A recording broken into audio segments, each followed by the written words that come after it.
आप सबको पता होगा कि राजा हरि सिंह ने एक्सेशन के डॉक्यूमेंट पे साइन का मामला चल रहा था और इतने में पाकिस्तान के, जिन्हें मैन ऑफ पीस भी लोग कहते हैं, उनको यह लगा कि इस वक्त कश्मीर का कोई स्टेटस ही नहीं है, ना तो वो भारत के साथ है ना पाकिस्तान के साथ है। 15 अगस्त को जम्मू कश्मीर की पोजीशन ये थी कि ना तो वो भारत के साथ था ना पाकिस्तान के साथ था। उस वक्त तक सिग्नेचर नहीं हुए थे, ये सब पता है आपको। जिन्ना साहब को लगा कि this is the best time, क्योंकि उस वक्त आपके आर्म फोर्सेस का चीफ और पाकिस्तान के आर्म फोर्सेस का चीफ दोनों अंग्रेज थे, लेकिन हम आजादी मना चुके थे 15 अगस्त को। हाँ, ये कमाल की आजादी थी।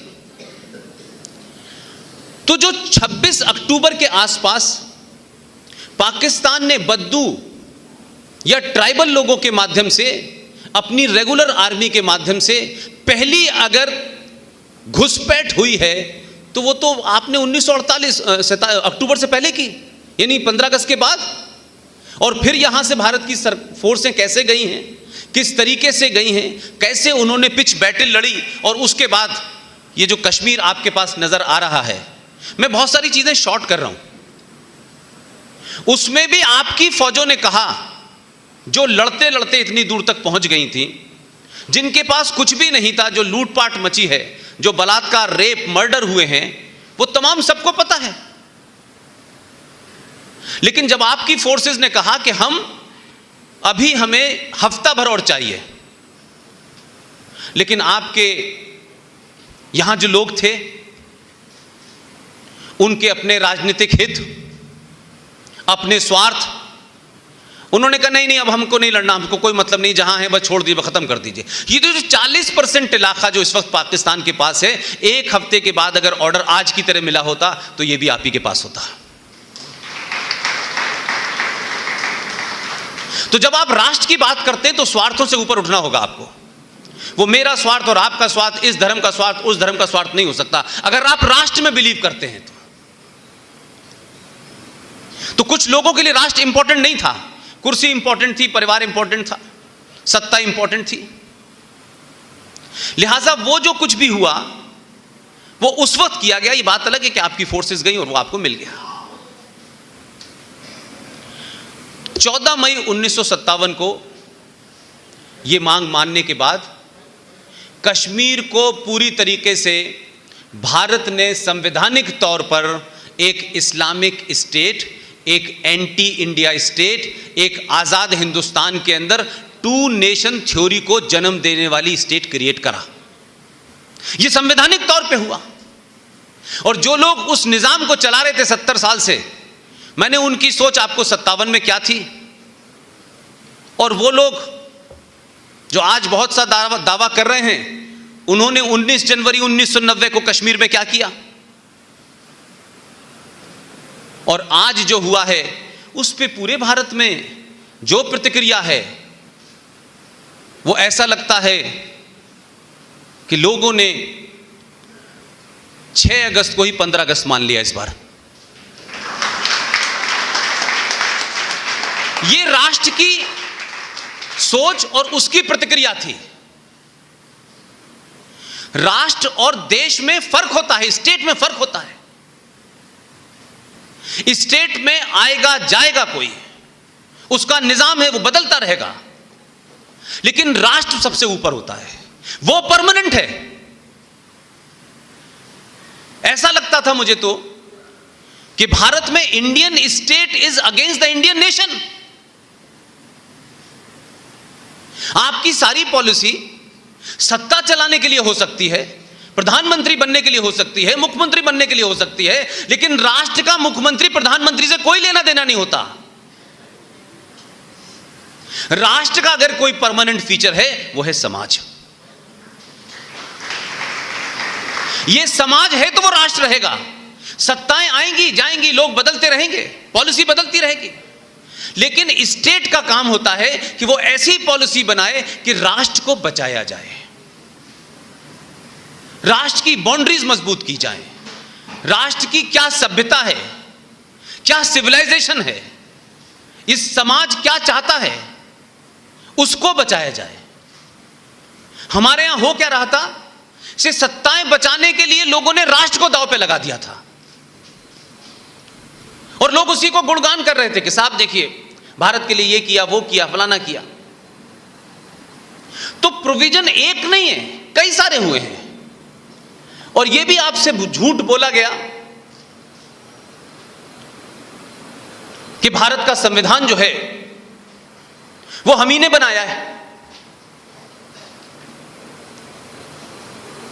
Government of India act 1935, Google करिए, पढ़ लीजिए, डॉक्यूमेंट अवेलेबल है आर्काइव के अंदर। भारत सरकार का आजादी 1935 का जो डॉक्यूमेंट है, यह संविधान 80% उसकी फोटोकॉपी है। अब ये एक ऐसा फैक्ट है कि ये मैंने तो नहीं कहा है, एक संविधान की कॉपी लेकर रख लीजिएगा और वो गवर्नमेंट ऑफ इंडिया एक्ट 1935 रख लीजिएगा, आपको लगेगा कॉमा फुल स्टॉप सेम है। जो भी कुछ थोड़ा बहुत हमने किया है, रिजर्वेशन, ये वो फलाना ढिमाका, ये है। उसी संविधान में बहुत सारी चीजें नहीं है लेकिन चल रही है। उसी संविधान में उप प्रधानमंत्री का कोई कंसेप्ट नहीं है, उसी संविधान में उप मुख्यमंत्री का कोई कंसेप्ट नहीं है, लेकिन हमने अपनी सुविधाओं के लिए चला लिया है कि पॉलिटिकल एडजस्टमेंट करना है। भाई इस आदमी के 15 एमपी आ गए हैं, इसके 50 एमएलए आ गए हैं, लिहाजा इसको ऑब्लाइज करने के लिए रेल मंत्रालय भी दे दो और एक उप प्रधानमंत्री बना लो, जबकि इसकी कोई कॉन्स्टिट्यूशनल वैलिडिटी नहीं है।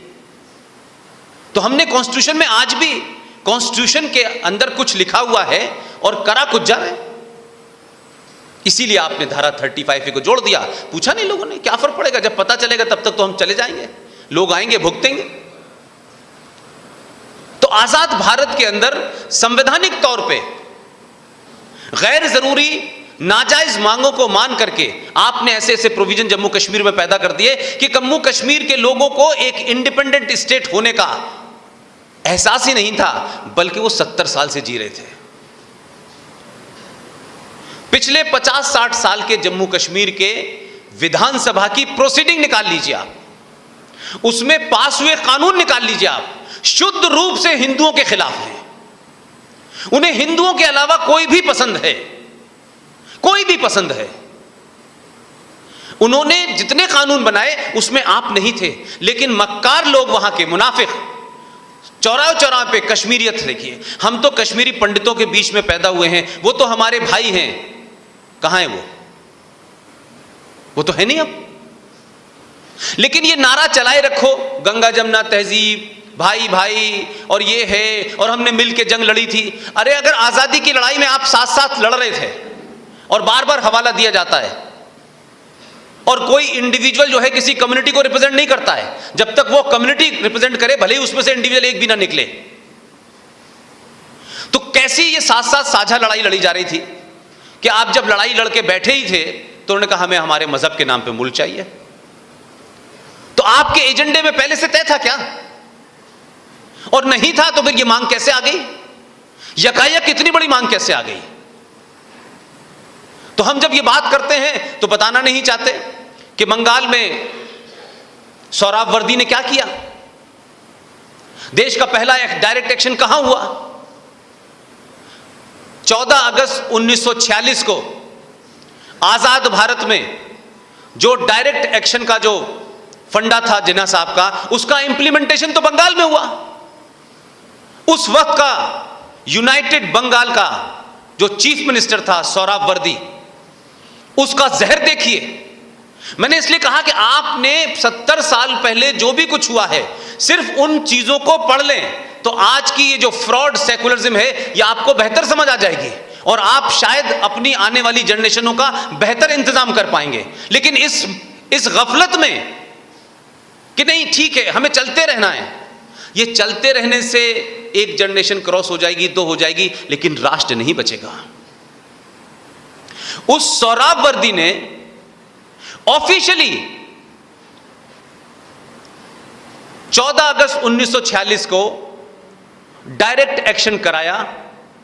ऑफिशियली राज्य की पुलिस को 3 दिन की छुट्टी दी गई। और ये बातें कोई इतने साल पुरानी नहीं है कि आपको न मिले। वो तस्वीरें मौजूद हैं, उस दौर के वारिस मौजूद हैं। लेकिन क्योंकि एक नैरेटिव है कि नहीं नहीं नहीं बस हमें यही सुनना है, अच्छी ये बात सुननी नहीं है, क्योंकि ये सुनने से दिक्कत हो जाएगी, सवाल खड़े हो जाएंगे, हमारे बच्चे हमसे सवाल पूछने लगेंगे, भाई कि अगर ये हुआ था तो इसका जिक्र हिस्ट्री में क्यों नहीं है, ये 35 में दिया गया तो इसका जिक्र क्यों नहीं है। लिहाजा हम अपने बच्चों को भी झूठ बोलते रहे। हमने जिनसे इतिहास लिखाया उन्होंने जो लिखा ठीक है, लेकिन हम बहुत सारी कहानी दादी नानी से भी सुनते हैं, दादा से भी सुनते हैं, नाना से भी सुनते हैं। वो कहानी संविधान का हिस्सा नहीं होती लेकिन सच होती है।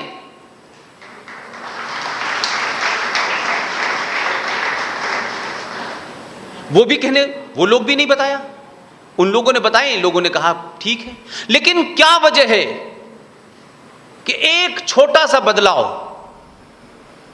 एक छोटा सा बदलाव किया है, अभी कुछ किया ही नहीं है, और हमने कुछ नहीं कहा है और कुछ लोग हमसे कह रहे हैं ये इंटॉलरेंट हो गए। शुक्र मनाओ कि अभी हम हुए नहीं है।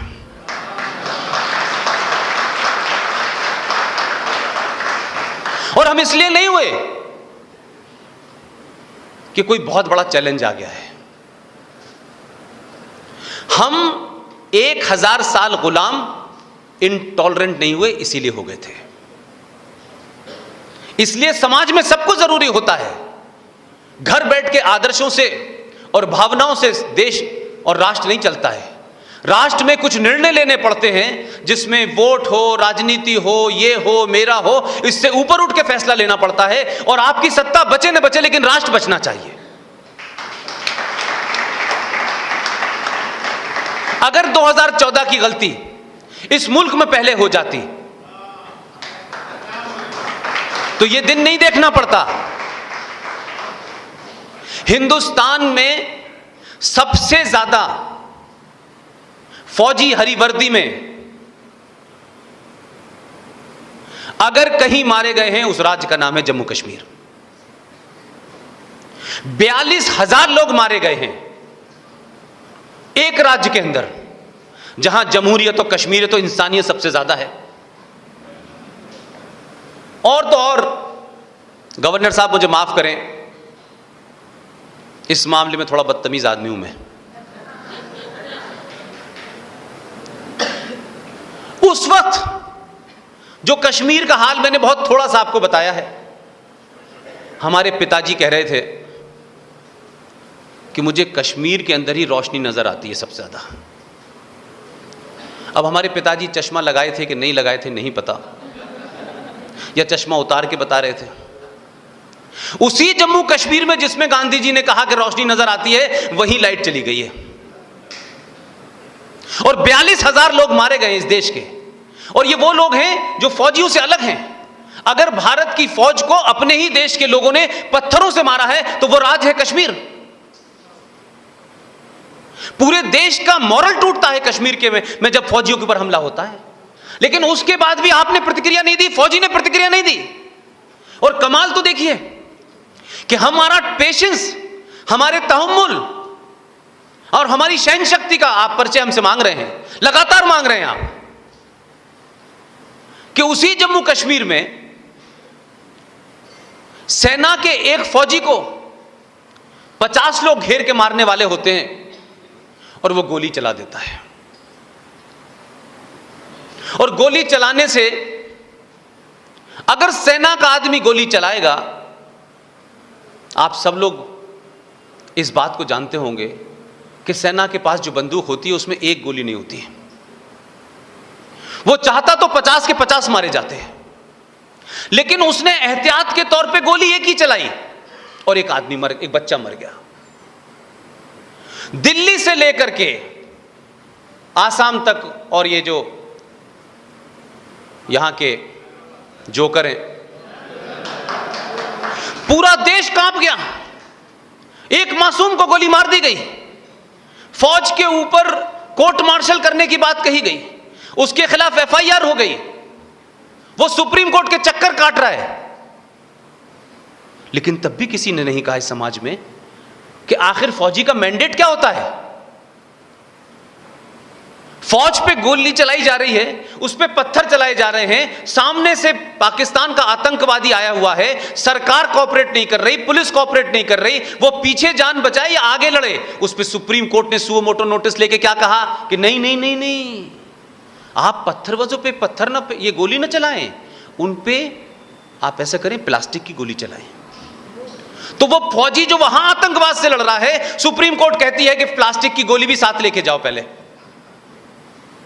फिर जब उस पर ज्यादा विवाद हुआ तो उनका दूसरा, ये मैं आपको सुप्रीम कोर्ट में हुई उस प्रोसीडिंग की बात इसलिए बता रहा हूं कि आप किस लेवल पे चले गए हैं और व्यवस्था किस लेवल पे ऐसी हो गई है कि जिसको आपको सुधारने में बहुत समय लगेगा। इसलिए सत्ता का परिवर्तन तो आपने करा है, लेकिन व्यवस्था का करना समाज का काम है। देश में कोरोना के मामलों में लगातार गिरावट देखी जा रही है। पिछले 24 घंटों में कोरोना के 15,400 नए मामले सामने आए हैं, जबकि 37,775 लोग रिकवर हुए। वहीं 206 लोगों की मौत हुई। अच्छी बात यह है कि शनिवार के मुकाबले रविवार को कोरोना के नए केस में 3,081 की कमी देखी गई। वहीं मौतों के मामलों में 467 की कमी आई है। एक्टिव केस में भी 22% की कमी आई है। इसी के साथ भारत में रिकवरी रेट 98.28% हो गया है। देश में कोरोना की स्थिति, कुल मामले 4,28,37,935, कुल रिकवरी 4,21,13,838, कुल एक्टिव केस 1,94,089, कुल मौतें 5,12,109। केरल में मौत के मामले घटे। केरल में पिछले 24 घंटों में यहाँ 5,427 नए केस मिले हैं। 48 लोगों की मौत हुई। 14,334 लोग कोरोना से ठीक हुए।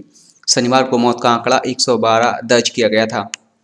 वहीं रविवार को कोरोना से मरने वालों की संख्या में 64 की संख्या देखी गई। राज्य में अब तक कोरोना के 64,68,990 लोग कोरोना से संक्रमित हो चुके हैं, जबकि एक्टिव केस की संख्या 66,018 तक पहुंच गई।